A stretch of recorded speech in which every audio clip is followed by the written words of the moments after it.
I have anxiety. I also ride a motorcycle. Not the most likeliest of combinations, I know. In the summer of 2017, when I've embarked on my journey to learn how to ride a motorcycle, I thought that doing so would make me nervous, scared, and anxious. And it did. What I did not expect to learn was that in learning to ride a motorcycle and practicing those skills, I would get a better handle on how to better deal with my anxiety. Now, there are two machines I want to talk about, one of which is a motorcycle, the other is our brain. The brain, to me, is one of the most fascinating things in the world. It's the most complex thing in the entire known universe. It's essentially a what-if machine. It allows us to remember the past and think about the future.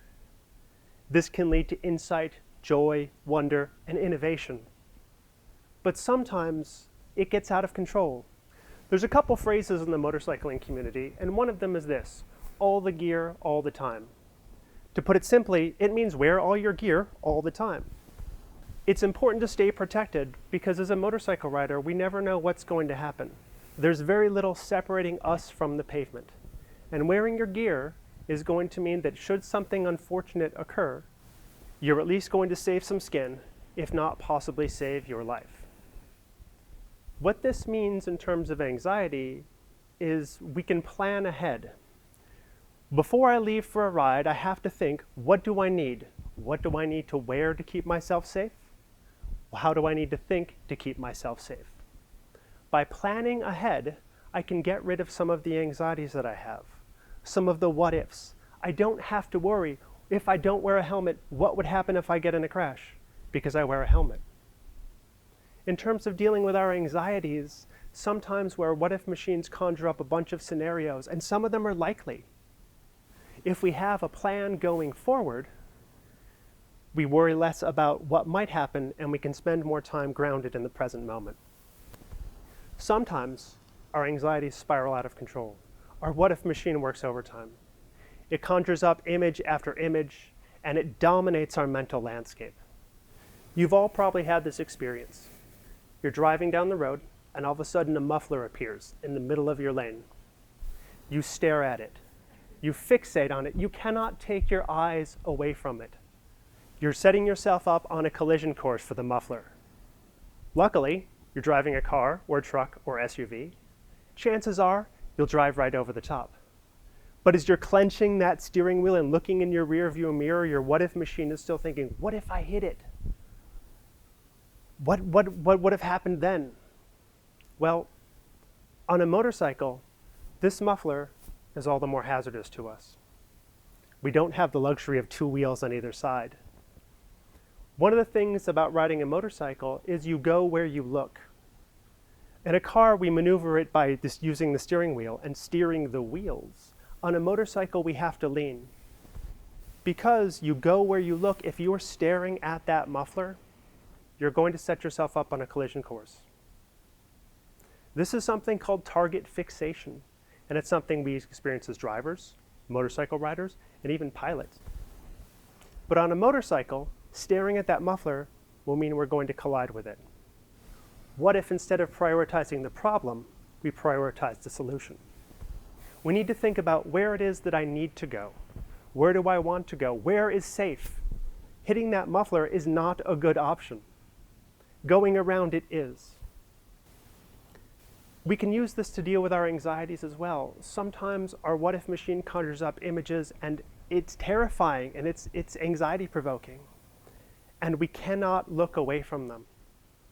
But if we can slow down a little, breathe deep, we can focus on the solution, not the problem. And we can avoid that anxiety altogether. One of the things that helps in terms of avoiding these types of situations is grounding ourselves in the present moment. We have a need to be present and in the moment when we're driving and we're riding a motorcycle. However, our what-if machines don't always have the same idea.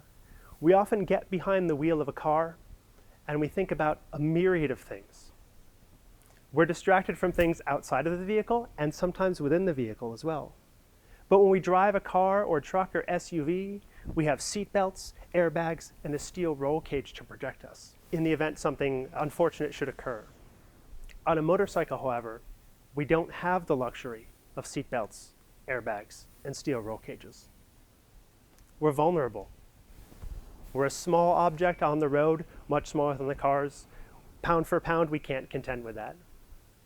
So what we need to do as motorcycle riders is be aware. One of the best pieces of safety equipment we can use are our brains, our very what-if machines.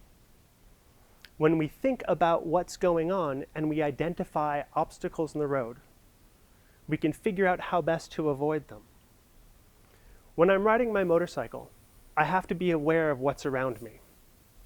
I have to think, does that car see me? Where do I need to be in the lane? Is there something in the road? How can I make myself safer on the roadway?